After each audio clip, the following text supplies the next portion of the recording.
జోక్యం చేసుకుని తన దగ్గరికి తీసుకెళ్తుంది, రక్షించేస్తుంది.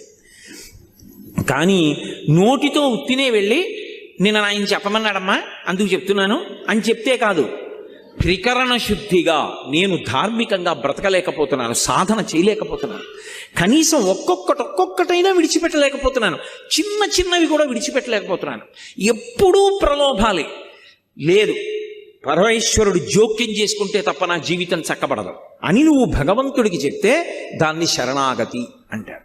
అందుకే కలియుగంలో భగవంతుడు 2 ప్రధాన సాధనములు ఇచ్చాడు కలి నుండి తప్పుకోవడానికి. ఒకటి సంస్కారవంతమైన పుణ్యమునందు అనువృత్తమైనటువంటి మనస్సుని సాధన చేత ఏర్పాటు చేసుకోవడం. రెండవది అలా లేనప్పుడు శరణాగతి చెయ్యడం. శరణాగతి ఉత్తర క్షణంలో ఈశ్వరుడు వచ్చేసేటట్టు చేస్తుంది. రుక్మిణీదేవి అగ్నిజ్యోతనుడికి ఇచ్చి లేఖ పంపించింది,